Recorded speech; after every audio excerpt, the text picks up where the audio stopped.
They say the truth is out there. UAHs, or UAHs, do exist. These unidentified at home and street corner, searching for the perfect arrangement of peonies, taking note of every Bradford pear. If approached, do not be alarmed.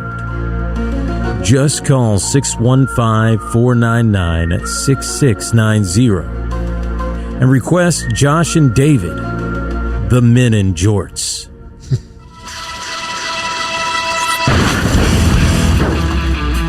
Live from the Green Room Studios from the spacious property of Bates Nursery and Garden Center, 3810 Whites Creek Pike, it's the At Home Show with Josh Cary and David Bates. Thank you very much. Yes, it's Saturday morning. It's time for the At Home Show. I am Josh Cary. And I am David Bates. Now, David's going to have to come in telephonetically and virtually a bit this morning because he is on assignment. He's protecting certain databases and backup drives and certain documents and formulas and some of the other things that are happening at the Groom Lake facility of the At Home Show. Did you get to McMurdo yet? Have you been to McMurdo? Working on that. My security clearance has got hung up at the gate. So they don't like us down there in Chile, where you have to get over. I mean, we got tagged there one time about that, that import of that rare ice lichen that we were trying to bring back. Yeah, they're wanting to charge me some kind of fee at the border. Mm-hmm. So anyway, I'm attempting to deal with that, and we're going to proceed with the show per usual. Okay. Put that off with a look at the weather, and of course, today is Saturday, the 22nd of May. Well, where does time go? I have no idea. That way, wherever that way is. But moving on, today's going to be a partly cloudy day, as will every day in the foreseeable future, which means it's going to be hot. Which is more cloudy, partly cloudy or mostly sunny? I guess it's anyway. Well, we're going to sunshine. There's going to be some clouds, but it's going to be nice, 88 degrees for the high temperature today. And we're fortunately, much against what I wrote about in my newsletter this week, the humidity has not become crazy like a swelter yet. So it is tolerable. 88 today, 62 for the overnight. Low 89 Sunday, 91 Monday, 93 on Tuesday. And then we start to cool back down a little bit, 88, 91, and then 85 Friday. So we're rapidly approaching that time of year when the forecast tends to look more the same than different.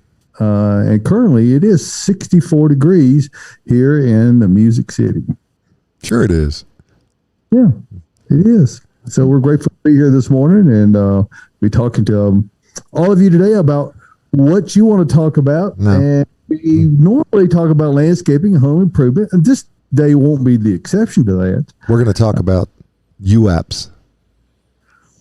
Unidentified aerial phenomena. And, and I had been monitoring this for a while. Yeah. And the gentleman's name escapes me, who's the guy who really gives all this credibility because he worked for the government in the Pentagon program where that they talk about not talking about these things that they really can't quantify their existence. And well, you and Scully went to high school together, didn't you? Yeah. No. No. I'm much too old for to have. She's at least a decade younger than I am. Well, so you knew the cigarette smoking guy, though, right? Yeah, he was out there. He was over there, I'm sure. The cigarette smoking guy, yes. Okay. Yeah, anyway, what we're talking about are, and you've probably seen them over the last couple of years since they got declassified, are these F-18 pilots with their cams on recording these things that they defy every ability that humans have. And they've tried to say, well, possibly it could be, Chinese or Russian. It's not. This is Slovakians. Anyway, it's very interesting for them to be. But in June, there's going to be a much more in-depth disclosure about what they have known all these years. Now, you're cleaning up the database there, because there's certain sensitive material there at Groom Lake about the at-home show that cannot get out, David Bates. You know that.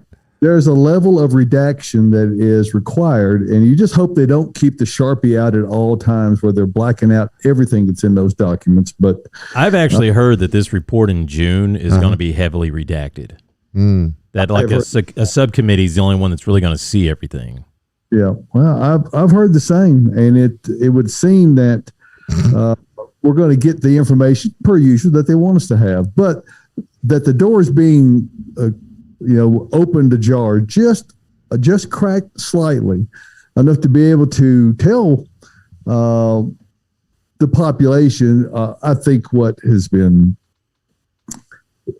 there's been things that just take it down to the basics. Which you think about, with all the space travel that we've now done, we've got Voyager 1 and Voyager 2 that are they're ordinate, man. Yeah, they are ordinate, big time. So they're out there, and when you look back, there was a shot that Voyager 1, I think, took. Maybe it was 2. I'm not sure. Well, I looked back and saw the whole entirety of the solar system looking back.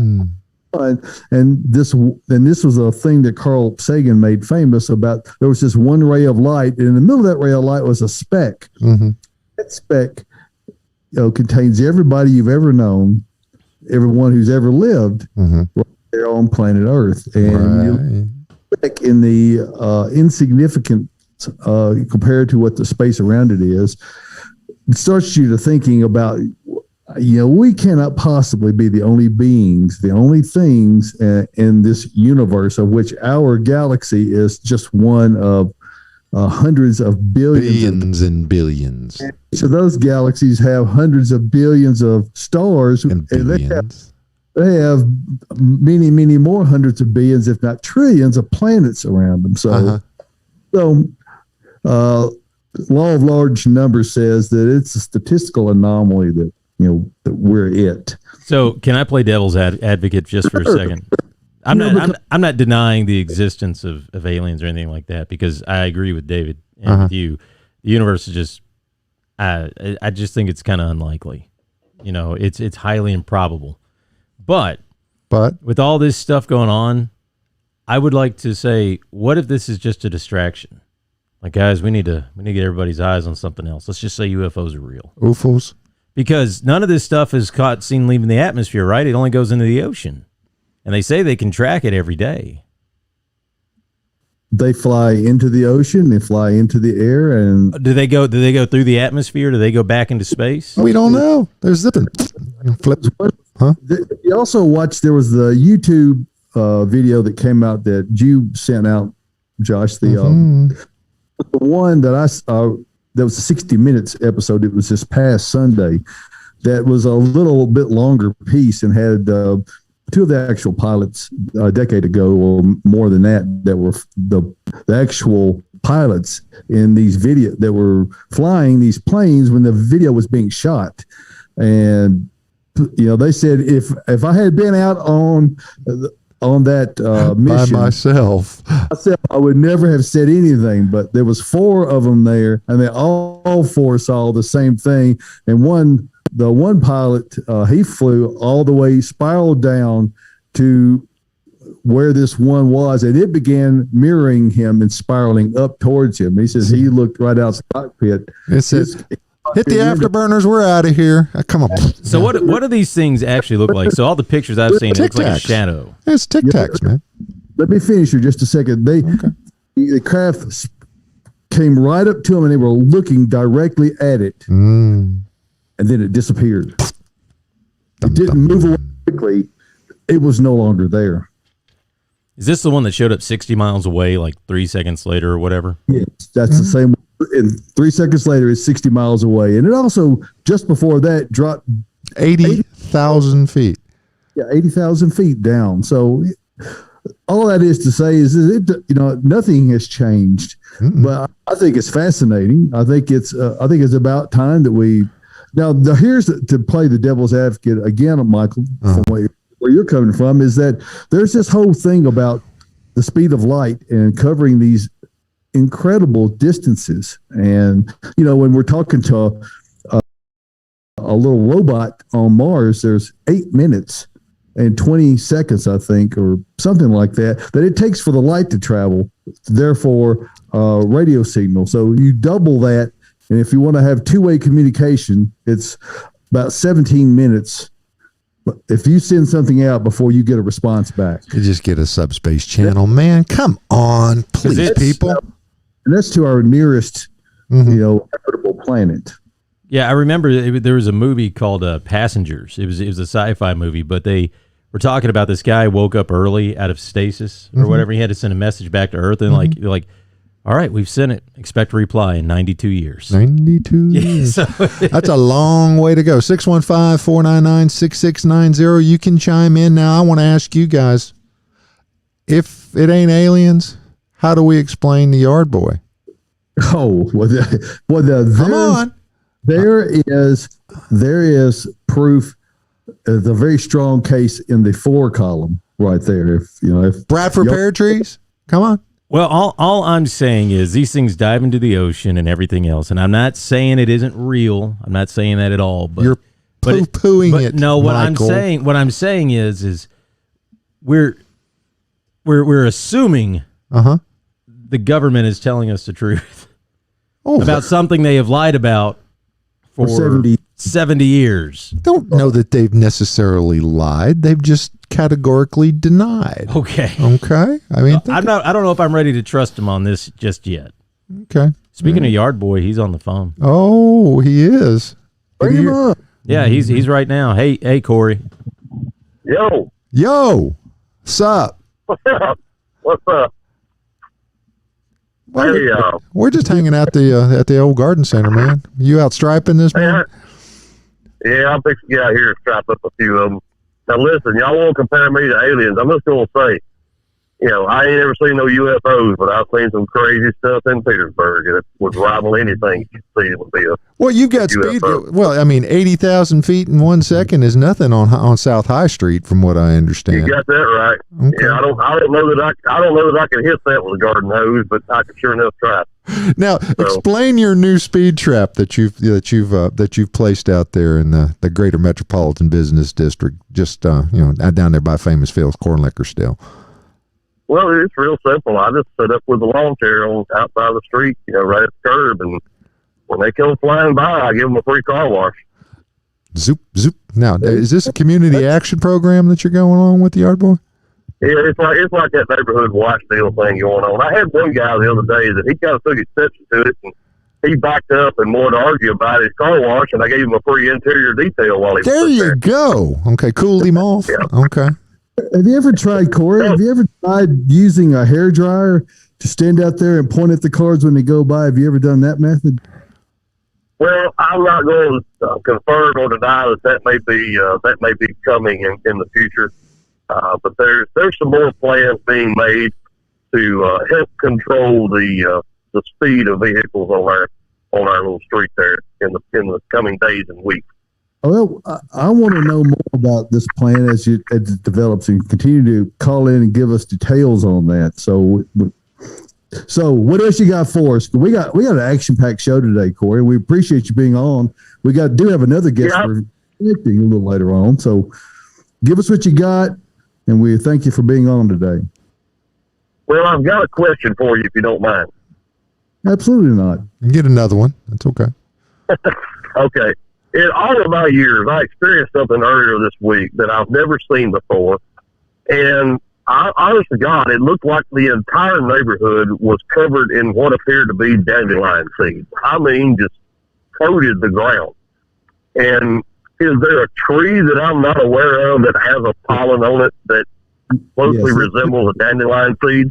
Cottonwoods. Probably cottonwood. Yeah. And the cottonwoods. That's got to be. If you're that's got to be what it is.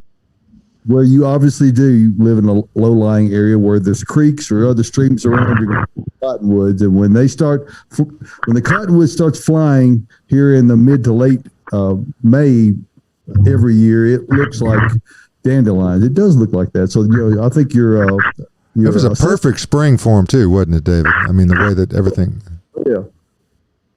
Well, I've got a video this week where I showed it that it wasn't just like my customer's yard. It was every yard in the neighborhood. It looked like it had stowed, dandelion seeds. And I took the blower and kicked it up, and it was just unreal how much of that just flew up in the air and floated around. Now, is there a creek line around this neighborhood? Not that that's what I was looking for. And at first I thought, well, maybe it was a field that had been bush hogged or whatnot and got them stirred up. But it's kind of over in the area around Centennial High School in Cool Springs. And I'm just, in my mind, I can't picture where there would be, a large body of water like that in that area. So I don't know. Even a wet weather spring and a dry creek bed, they love the creek beds. That's the only thing it can be is maybe, like you said, a spring or a creek bed or something. But even right now, the creek beds are starting to get dry right now where I'm at. So. Sure. That is where you're going to find them with certainty. So, hey, thanks for calling in this morning, Cary. Always great to hear from you. Or Corey. All right, bud. And like I say, the truth is out there. I'm telling you. And he'll tell it to you. One last thing about all that UFO stuff. One thing I did see I thought was funny. It ain't going to be the last thing. Well, so President Obama was on the Late Late Show with James Corden, and he kind of talked about, like, there's things that we can't explain and admitted to it. So I think it was yesterday, President Biden was up at the podium, and at the end of it, someone asked him about it, says this, you got any other lights? And this is all he did. He goes, I'd ask him again. And then he got away so quick, he forgot to take his earpiece out.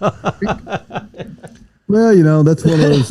Hey, we're going to go to Austin Lowen here in just a moment. But first of all, let's talk for just a minute about where we work today and where we are broadcasting from. The Green Room at Bates Nursery and Garden Center. And at Bates Nursery and Garden Center, we have been beautifying Nashville since 1932. And what you can see on our website there, up on the big board at the Green Room, that we have a extensive website that allows you to do all manner of things, including search our entire inventory. You can do that. You can also check out, if you needed to buy a gift for someone, maybe like a gift card. You can also buy any of the things, or if you want to just look at them, or any of the different categories, you can go category by category. It's all there. And of course, one of the things that Tyler works at a lot is our Bates Nursery Botanical Boot Camp. And those links are on down the page here. So you just scroll down. There's my newsletter. If you want to see that, you're good. The Bates Nursery Botanical Boot Camp, a lot of things that new little twists that Tyler's always working on with his cast of characters. So check all that out at batesnursery.com. We invite you to come out today, where I'm happy to report we have a tremendous selection of annuals, perennials, Japanese maples. I mean, everything you can think of. We've got it at Bates. And one of the things we've got an incredible selection of right now is what Austin's going to be talking to us about, is about magnolias. So remember that we've been beautifying Nashville since 1932, and that is Bates Nursery and Garden Center. Thank you for taking a moment. Come out and see us today. We're open from 9 until 4 o'clock today, noon until 4 on Sunday. So there it is, Bates Nursery and Garden Center at batesnursery.com. And thank you again. Yep. 615-499-6690. Have you seen a UAP? I have. You have seen one? Yeah. And you still deny? I will know. I just don't know that it's aliens. Oh, just don't know it's aliens? They're not from around here. I can tell you that. Unidentified aerial phenomena does not mean that it's from somewhere else, although there are some things that I have seen that it's been a long time. That was back in the 70s, though, David. There might be an alternative explanation about it. I've got a story I'll tell here, perhaps once we get Austin. Austin needs to come on. Let's go to the Lowen Report and get this hard-hitting information. It's time for the Lowen Report on the At Home Show. Don't be stepping on my production stuff, Josh. I'll be muting you. He's bad for that. He acts like that he has the first name in the show. That's true. That we would be lost without him. But we're not lost without him. We got Austin Lowen over there. There you go. About Magnolia, say good morning. Good Austin. morning. So what you How got? you doing, David? I'm doing great. Appreciate you being on and talking to us, giving us some education about magnolias. You're standing particularly in front of cultivars of Southern Magnolia, and they're really showing their stuff right about now. Yep. Around town, I'm noticing some big ones are starting to show some blooms. Classic. This is probably the most stately evergreen tree. They're the Southern staple. You don't get evergreens all that much that bloom so prolifically and that smell so good and that are so big. I'm standing amongst the magnolias right now, and these are all the evergreen ones, and you can see there's a lot of them that are in bud. Not of them full show yet, but just about to be. And give it a day or two, and all these things will be full show. Whenever you stand in this section out here on the lot, whenever they're blooming, the scent is just magical. So we have a lot of them out here. We've got some big ones. They get 60, 80 feet tall. And then we've got another variety that's probably become the most popular, which is called Little Gem Magnolia, which that one only gets, I don't know, dwarf is relative whenever you're talking about magnolias. People want a really, really small one for a small space, but honestly, that doesn't exist very well. Little Gem is still about a 30-footer easy, 30 to 40-footer whenever they get there. Now, you got to know, magnolias aren't all that fast to grow. They're a fairly slow-growing plant. But once they get latched in and they get, growing, they find that happy special. spot. Like I said, it's a staple here and even further south. Yeah, I've got 3 of them on the corner of my lot home, and we have to have those pruned pretty severely about every 3rd year because they've been there for probably 20 years now, so they're well established. They make a tremendous screen on the corner, and right now you're absolutely correct. They are showing their stuff. There's flowers all over them. They smell wonderful, and there's nothing that says the South like magnolias. Hush puppies. Yeah. There's a number of varieties too, and we're talking mainly about the evergreen magnolias, which they're probably the most popular. But another one we tend to think about and only think about in the early spring is the deciduous magnolias, which I don't have any right now because their show is pretty much done. But the big tulip magnolia is the one I'm talking about. It's got those huge, purplish pink blooms that just they show up before the leaves do. So they have this incredible show. This spring we had a nice show on them. We did get a late little frost that kind of whacked most of them off a little bit early, but those deciduous magnolias are nice grow as well. They're much smaller, a little bit bushier habit, kind of I don't know, smaller growing, kind of bushier tree. Those are worth having as well, but that's a very early spring show. So these are much different. Another one I did want to talk about would be the Sweet Bay Magnolias, which is a mostly evergreen magnolia. It does shed some leaves over the wintertime, but it usually will hang on to some of those leaves through the winter. And it has smaller blooms, but I think the Sweet Bay Magnolias smell better than any other magnolia out there. They are fantastic. Very, very small. They're opening up this morning. I can see them right now in the sunlight. I think this sunlight's going to open up those blooms this morning and let that scent just cast out. It really, the smell of the Sweet Bays is fantastic. And they don't get near as big. They get tall, but they stay fairly thin. Mm-hmm. So you can use them a little bit closer to the home if you needed to, maybe on a corner. If you bring your bed out a little bit, you can use those Sweet Bay types as well that grow actually a little bit faster than other magnolias as well. So the Sweet Bays are something you ought to think about too. And they're, like I said, they're blooming right now as well. Now, Austin, you're saying Sweet Bay, B-A-Y? Yep. Okay. Yeah, Sweet Bay. A common name for magnolia is like bay. A lot of people call them that, just bay trees. Okay. So yeah, the Sweet Bay, and that's more of our kind of native. It's a native to the kind of southeastern part of the United States. So it really grows well here. It's fine with everything we can throw at it. So it's another one that's a good one to grow, and we've got a lot of those out here as well. Awesome. Yeah. Saw a bunch of roadies out there too. Rhododendron? I saw a bunch of them out there, didn't I? Well, you probably saw that maybe 2 or 3 days ago. Okay. We ain't got much left. I tell you what, they're in full show too. Anything that's in full show around town is pretty much selling here at the nursery, and that's why we do what we do. And whenever they're just like the magnolias around town, if they're blooming, they're selling. So we bring in a bunch. Right now, I am fully stocked with magnolia. I mean, we got big ones, we got small ones. I probably have 50 of them sitting out here on the lot. Now, I expect that to change by the end of the day, but at the moment, we are fully stocked up. So get some growing. But yeah, your rhododendron, like I said, we may have 5 or so left out there because they're blooming, they're selling. Hey, Austin, I want to thank you for giving us that insight today, and I hope you'll come out and see Austin and the whole gang at Bates Nursery and Garden Center today. Talk about not just magnolias, but whatever's going on with your landscape situation. Take some photographs with your camera and bring those with you. That'll help us, give us some insight so we can help you to get the right plants in the right. First time. Yeah, the first time. The first time. Right. The first time. That's the key. We don't want to redo this. We ain't trying to dig stuff back up and reset it. No, we're going to do it right the first time. Awesome. All right, 615-499-6690. Sweet Bay Magnolia. That'd be amazing to work. That sounds like a delicious rum. Sweet Bay Magnolia? Yeah. Okay. Pineapple juice and I guess. I don't actually drink rum, but it just sounded good. It does? Okay. All righty, folks. Austin, thanks for joining us, man. Thank you, guys. Y'all have a good one. David Bates. Yes, sir. If aliens don't exist, how do you explain Velcro? Cockleburrs is the way I explain Velcro. Oh, okay.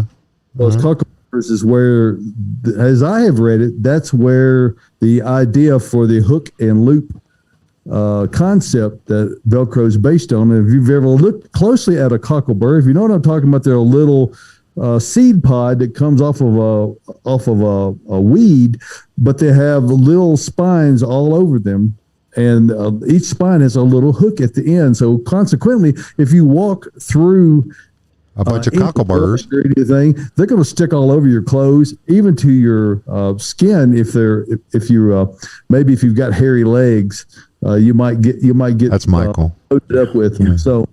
But they are, so that's how I explain Velcro, but that was first used in the Apollo and Mercury programs, though, wasn't it? Well, I was going to say, wasn't Velcro a military invention, technically? Yeah.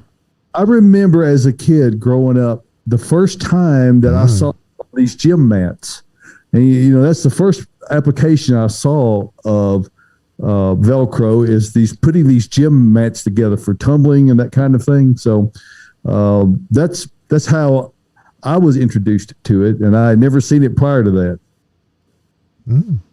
Well, I had a friend. Everybody has a friend. His father worked for the Martin Company and worked on the beginning of the space program. He was an engineer. He was absolutely convinced. Now we're going back into the early 70s. He was absolutely convinced that UFOs were out there. And that's before they were UAPs. They were still UFOs. Okay. I don't deny that unidentified aerial phenomena or flying objects exist. I'm just saying we don't know that. Well, if you've ever coached a little girl softball team, they're all over the field all the time. What? I don't get the joke, but I assume you're talking about how bad you girls are at sports or something. Oh no. Lee, if you take a potty patrol team, and you'll see the unidentified aerial phenomenon flying all over the field every time. I mean, it happens. I'm telling you, man. David, I need you to take us in a different direction because I'm not following him.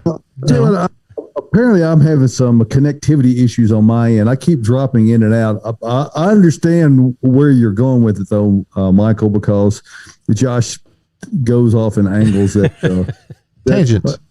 Let me. I go cosine. I don't even go on a tangent. Let me tell you this little story quickly. This is just in for what it's worth. I want to say the year was probably about 1976. Thereabouts. We were working at a poolside in Ashland City, Tennessee, to kind of set the scene.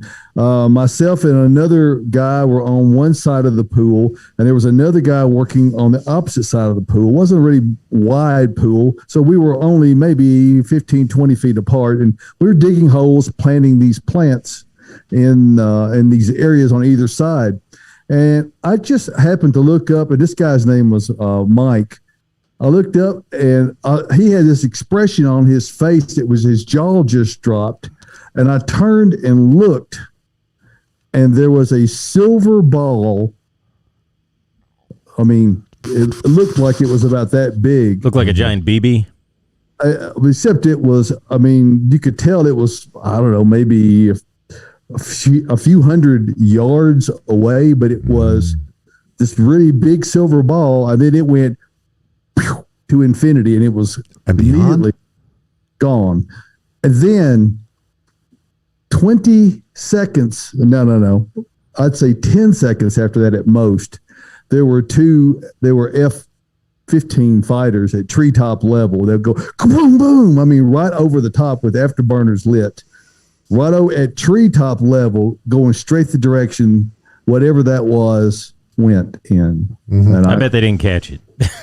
I'm guessing that got a late start as well. But now I have no idea what that was, but it looked like a giant ball bearing in the sky. It was a MUFO, a miniature unidentified flying object. Well, have you seen one? I have seen things that I cannot explain. So tell us about one of them. Well, New Mexico, there was this little place that we lived. It was called White Sands Missile Range. Yeah. And you never know what might go up. I mean, it would be they'd blow a siren, and then everybody would have to go stand in the hallway, and they'd shoot some rockets and some other things like that. But things moving very quickly over the Oregon Range Mountains, not unusual. So I remember 2004. I was working at UPS at the time. Ups. Yeah, Ups. And you had to leave very early in the morning to go unload the trucks. So I was leaving one morning, and I heard a sound. It sounded like wum, wum, wum, wum. Wum, wum, and wum. it was a triangular shaped something that had 6 circular lights on the bottom. So 1, then 2, 3, and the 3 on the bottom. Did they have numbers on them too? No numbers. Okay. And it was super low, and it moved really slow going west to east. Freaked me out, went back inside. 2 weeks later, I'm leaving again, and this thing's coming back going east to west. Frightened me so, because my mom didn't believe me at the time. I was still at home. I woke her up to make her see it. We were like, we don't know what we're looking at. We have no idea. It was the weirdest thing I've ever seen in my life. And where were you living? This is up in Kentucky, Auburn, Kentucky. Michael, I'll share this additional story, is that a friend of mine and I were in our car, and we stopped at a convenience store. This was kind of out at I-24 there at Old Hickory Boulevard going towards Clarksville. So if you were out there, particularly 50 years ago, essentially. At 3:00 in the morning. No, this was at probably about 8:00, maybe 7:05. It was just beyond dusk, and we're looking slightly to the west. The skies still have enough light in them where you can distinguish a background. And we saw exactly what you saw. The same exact. It was a V-shaped. But there were 6 lights on it, 3 on one side and 3 on the other. And I stopped and I said, describe to me what you're seeing. And he described that to me exactly what I was saying. I said, okay, so we're not, now I will admit there could be other things at play there at that particular moment. I will admit that in 1976, whenever it was. But there was nothing in play for me, so I believe you. Well, do you have an idea about the size? I know you were standing on the ground, and would you have ventured a guess as to a size? It appeared to be at about maybe 1,200 feet in the air. And now from that distance, we could not hear anything. It was totally silent. We could not hear anything at all. We cut the engine off. We wanted to see, there was so it was out of audible range as far as any disturbance it might be making to the atmosphere. Couldn't hear that at all. And as far as guessing how big it is, I don't know. It looked to be, if it was at that elevation, it looked to be maybe 100 feet across, on each side of the triangle. Can you push that up on the board? You want? Yeah, give me a second. Connected. He's connected. Anyway, but we drove. It finally, it went away. So we got back in and drove down Old Hickory Boulevard and got to Dickerson Pike and turned right, and we saw it again. But it was much higher. It was maybe 4 times as high. It only looked about like a thumbnail wide from the perspective that time. Now, in 76, there was a little company here at the Nashville airport called Avco. Was that correct? That is correct. Now, what did they build? Wings? They built wings. That's what they built. Yeah. Okay. There's a lot of things that could possibly be explained on that one. I would have thought, because the flying wing was just that we're testing stealth technology at that time. The picture that Michael is about to show you, is which I know I have saw pictures of. They showed this as one of the examples of what had been seen. Mm-hmm. Who's got the remote? Tyler's got it. We got to go to 3. Okay. That's what I saw. That's exactly what I saw. Exactly it.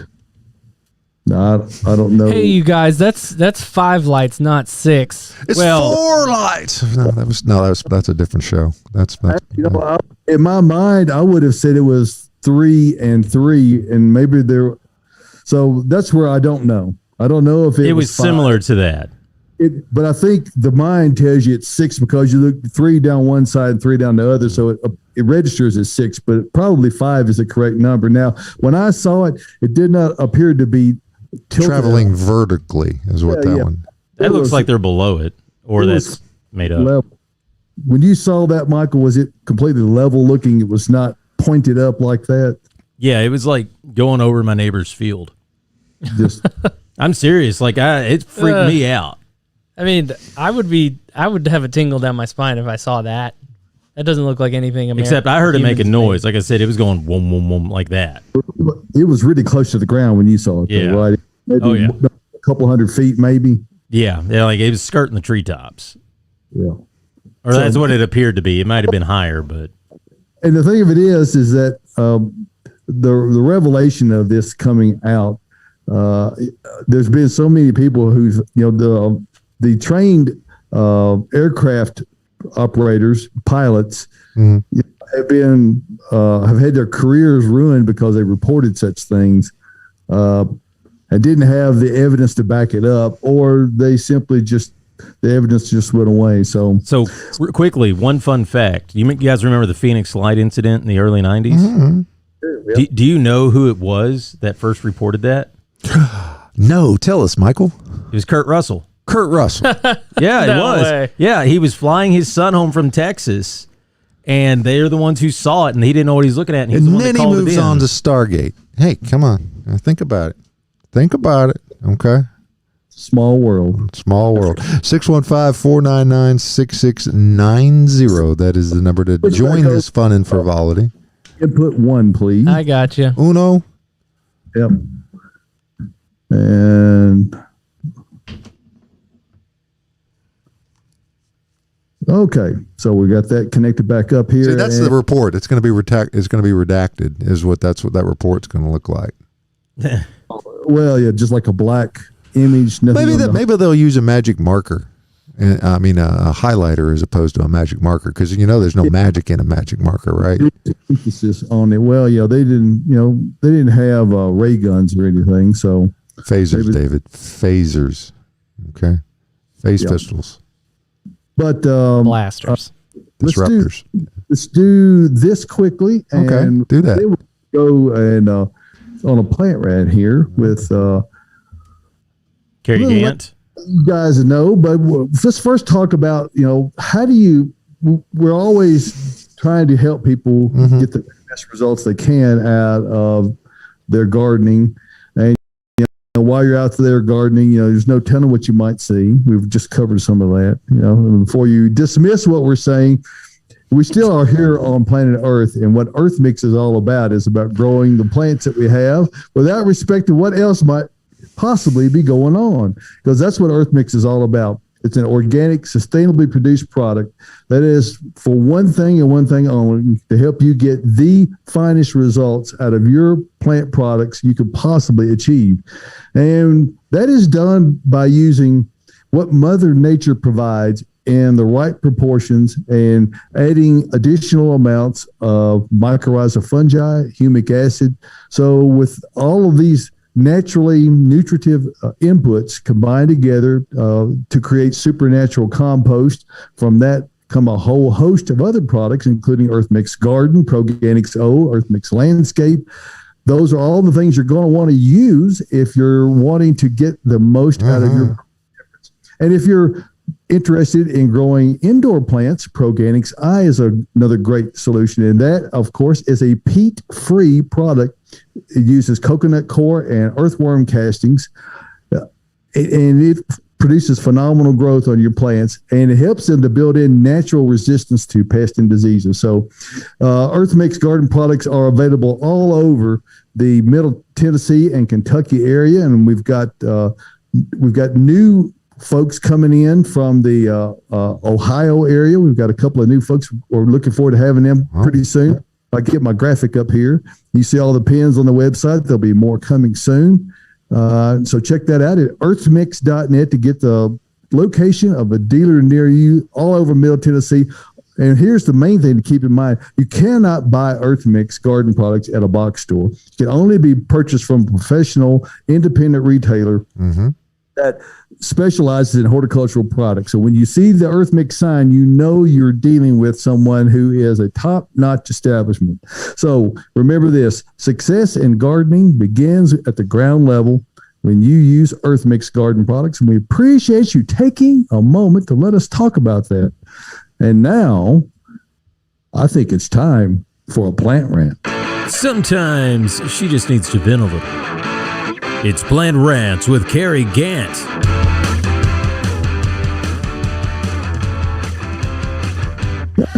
I mean, anytime, Good morning.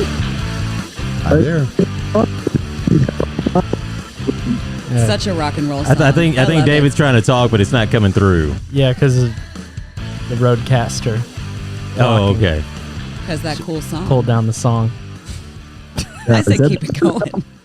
Yeah, you had me blasted out there. So, by the way, Michael, Jim Stevens said he'd left a message. Yeah, I just got it.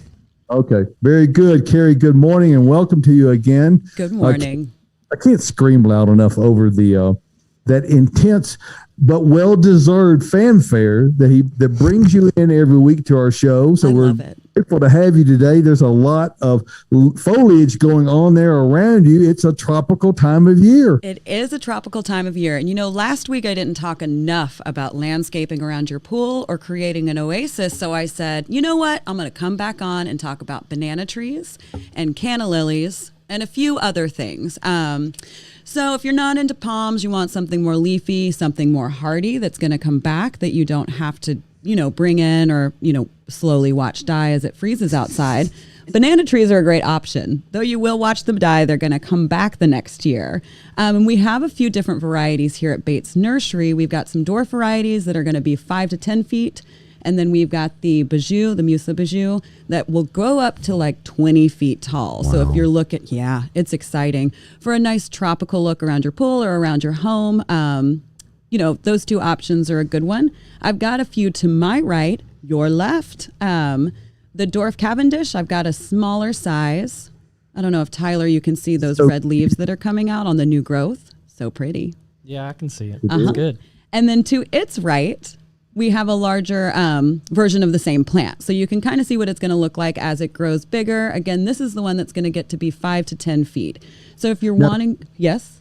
Okay, what I was going to say, Kate, it's important for folks to understand that you may want to use these in a container, and that's great. They're not going to be hardy if you leave them in a container outside over the winter. So Right. that's very hardy if you leave them in the ground. Now, these are only specific varieties of bananas that are, quote, hardy bananas. So it's important to keep that in mind. There are straight up tropical types that will not live outside at all. Correct. And those are perfectly fine to use as well. They look great around the pool area, whether in the ground or in the pot, but you may have to dig them up or cut them off at the top and move them inside. So I'll interrupt you there, but I wanted to clarify that and make sure everyone understood that there is a difference between the tropical and the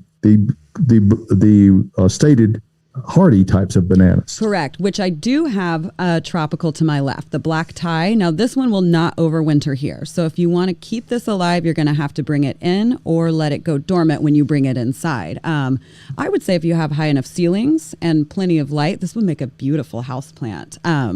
So this one's to my left. You can't really see it because it's going down low, but it's got a black trunk. So it's got some color to it. Again, this is probably zone 9, maybe 8, so it's not going to overwinter here. You can always plant it outside. It'll do great through the summer, and then it'll die off. So these dwarf varieties, I did want to touch back on these. These would be better in a container. So if you don't want to plant them in ground, because they will eventually take over if you don't put a barrier down, these are going to do better in a container because they're not going to run the risk of knocking your pot over. They're just not going to grow as large. And like David was saying earlier, you will probably have to bring them inside. You can leave them in the pot, keep them alive, or dig up the plant, cut it off, let it go dormant, put it in a space that's like about 50 degrees dark. You don't have to water it. Do not fertilize it. It goes dormant, and then in the spring, you can pop it back out, put it in that container, and let it go wild. So a raised bed at a minimum would probably be the best thing to do with it around. Now, keeping them back from a pool. Now, folks are going to want to have that tropical thing. I'm going to say let's move back away from the more water. like a screen, not like right next to the water, but you can create kind of a nice little wall if you have enough with these banana trees. They are really nice. I know Tyler has some planted in his ground. I do. At his house, he has a great video on his Instagram of him chopping them down after the first freeze. Where will we follow you at on Instagram, by the way, Tyler? Oh, man. I got blasted. You did. It's at JT Blanks. And you can find that video. Yeah. And so that, sorry. No, mine got up to, I think, like 15 feet last year. Wow. And I overwinter them by just throwing some mulch over them and cutting them all down. Yeah, so since he has some in ground, that like we were talking about before, they do a lot better, but you will want to mulch over to keep them protected. Don't have any of the base sticking up out of the ground, out of the mulch, just cover it. It'll be good. So once the first freeze happens, it's going to kill them off, and that's time to have fun. I think Tyler took a sword to his. I have a machete. Okay, machete. That's a little more exciting than a sword. I pretended it was a sword, though, pretty good. You did. I was impressed. I watched that video quite a few times, which, again, you all can follow Tyler and take a look at that video yourself. So to my left, you're right, I've got some Canna Lilies, which I would say do a little bit better. They're a little hardier, and they really take over. I have a few different varieties growing in my yard that I've planted in ground.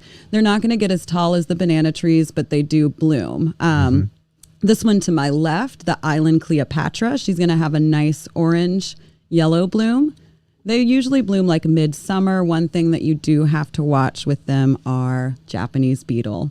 They love them, and they will destroy them. Usually I get like a couple days of good blooms before those Japanese beetles just come and, take over. But it's worth it for that little amount of time. And then in front, I also have the rose canna and then a bronze orange. So we do have a lot of different varieties here. We have even more back in the greenhouse. So if you're looking for something like that, you can go. They're going to get probably about 4 feet tall, maybe 5. Once the bloom spike hits, they'll go a little bit taller, but they're not going to be as tall as some of those banana trees. So now, David, you used to have, there was a variety out several years ago called Canna Tropicana. Is it still available? Oh, yeah. It is. We do have, I don't know if we have them right now. But that's the one with the different colored veins. It's got like the variegated leaves. It's like yellow and green. I actually have one of those. They're gorgeous. Attractive plant. Quite an attractive plant. Mm-hmm. Yeah, I love my cannas. We'll have more back in, but there's been a lot of things that are particularly interesting plants that tend to go quickly. So if you, all that is to say is if you see something you particularly like, get it, and you think, I'll come back and get it later, you might not want to wait. Yeah, hop on it. The banana trees are selling really fast. We just got a new shipment in yesterday of them. We didn't get very many, but we do have some in stock back in the greenhouse and in the garden center. We have 2 spots. This black tie is going to be up with me with the house plants. We have a few in stock. She's super cool and giant. This is the shortest one that we have, which you can see. If I stand up, I think it's about 7 feet tall, and it's just going to keep going. What's in front? What's in front? What's in front? Right here? Yep. Or right here. The low ones, yes. We've got Lantana, Lucky Yellow. So if you were making a mixed container or you wanted to pot up maybe your cannas or your dwarf banana, Lantana is a good companion plant to go in there. It can tolerate drought and it's going to grow low. So it's not going to compete with that height and block it out. I mean, the banana is going to get really tall, so that would be hard to do. And then to my right, we've got Purslane. It closed up, sadly, so they're not blooming since they weren't in the sun when we brought them in here yesterday afternoon, but also a great spiller if you want to put these plants in containers.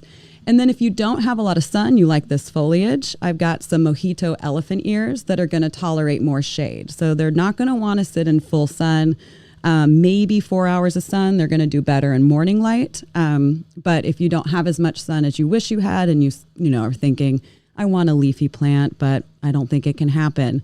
Elephant ear is a great way to go, and we have a ton of different varieties in stock right now. Awesome. Just chiming in here, we got 22-gallon Monrovia Tropicana. Oh, ready for you at the nursery. All right, we got them back. It's stunning to see that in especially a big setting of them. I mean, a big patch of them is just it'll stop traffic. It's gorgeous. Mine has probably spread out to. I started with one small plant. I mean, there were a few growing out, but it was probably a 2-gallon nursery pot, and now it's probably about 5 feet wide. Because they can get away from you, can't they? It's taken over almost that whole small bed in the front of my house. But it looks great. I love it. Now, how do we keep them clean? You know, now they die back to the ground in the wintertime? They do. I wait until the first frost when they get hit, and then I cut them all the way back, just like we were talking about with the banana, and mulch over. Okay, because I've seen yards with it, or Bermuda lawns, that it looks like you've got they're all tied together and with string because the Bermuda strands are getting into them so bad. Yeah, it's kind of hard because they do grow tight, which is why I split mine every few years. It's hard to weed in between them because they're so tight. Awesome. Yeah.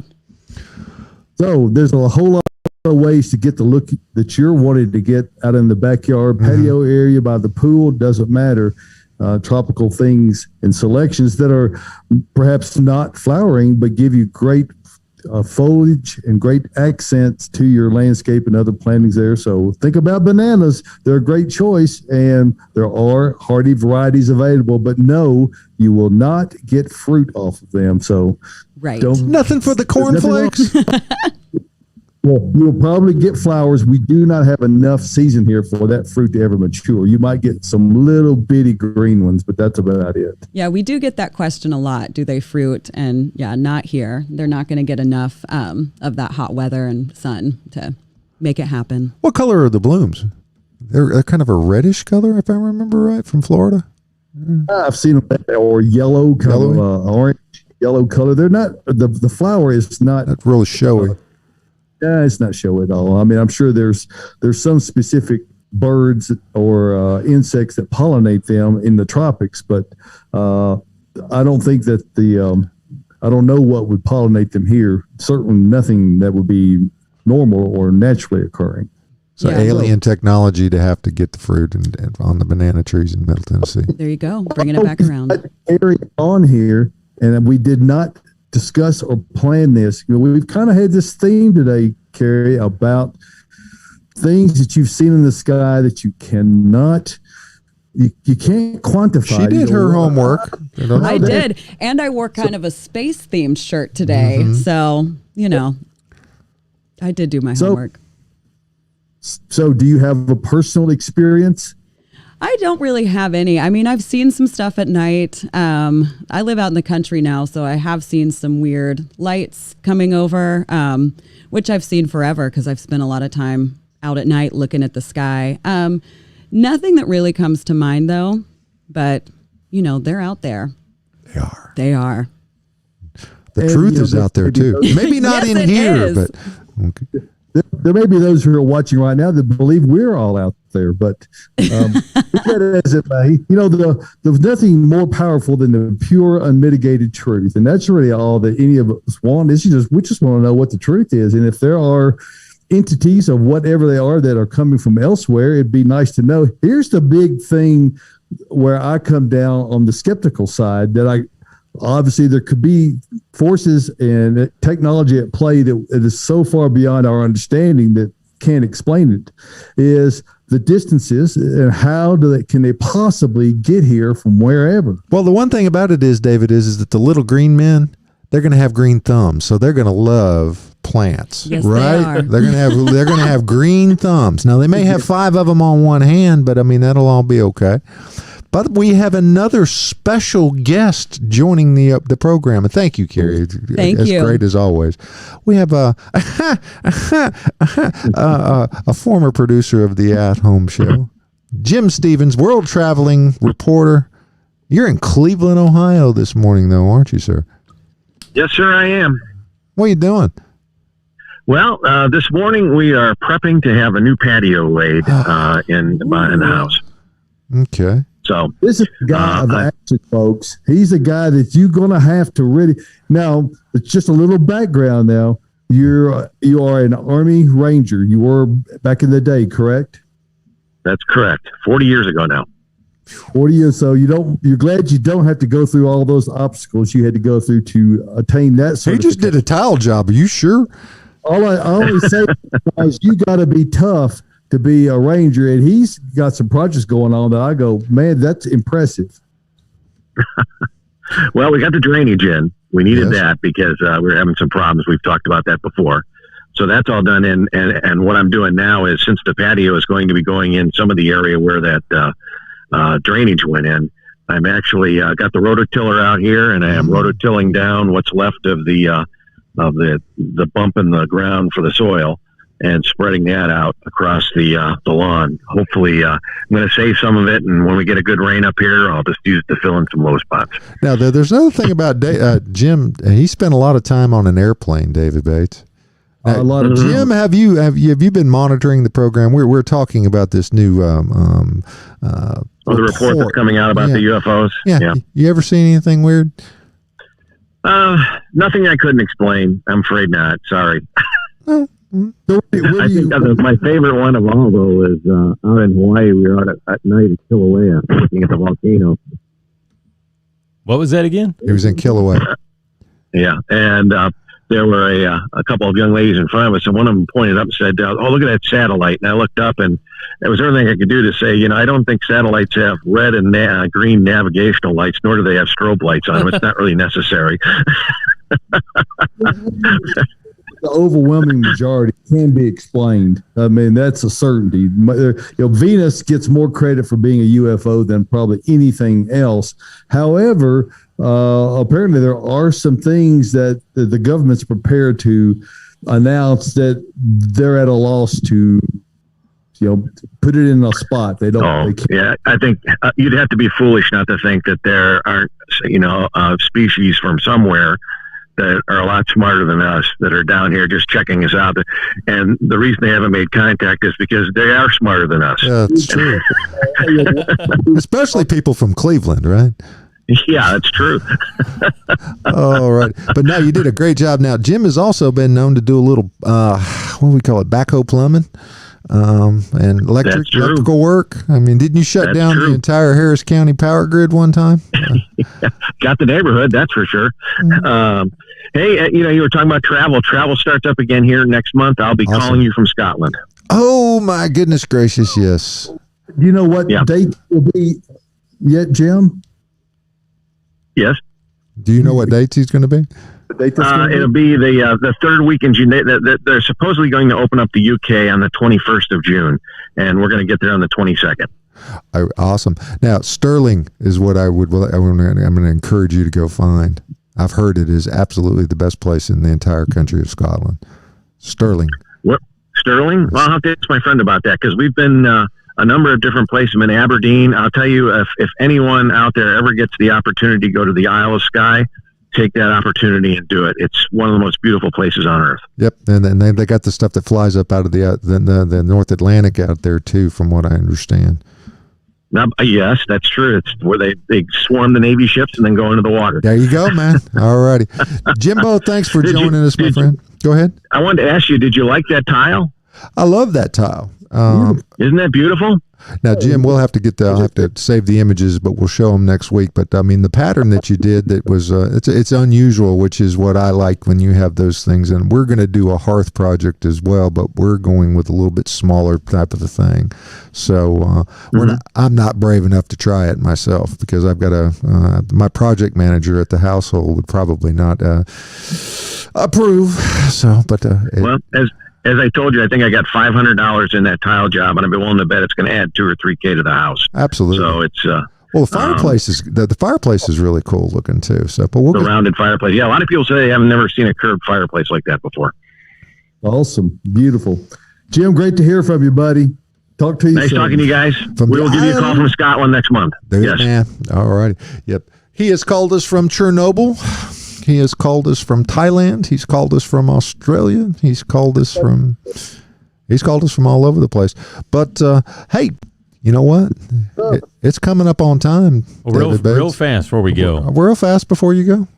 I did want to say, all this alien talk. There is a Calvin and Hobbes strip where I think Bill Watterson makes a real good point about extraterrestrial life. Okay. He says, sometimes I think the surest sign that intelligent life exists elsewhere in the universe is that none of it has tried to contact us. Exactly. There you are. Now, Michael, you're going to be off next weekend. Yeah, I'm going to Chattanooga. 5 years married to my sweetheart, so I'm going to be spending time with her. Rookie. Congratulations for Memorial Day weekend coming up next weekend, so we are looking forward to that. Got 36 with mine on the 25th, so... All righty, folks. Music means that we got to get out of here, but thank you for joining us here for the At Home Show and putting up with our fun and frivolity and a little bit of information mixed in, because the truth is out there, but it may not be in here all the time, right, David? That's right. We haven't changed since 1998. Hey, folks,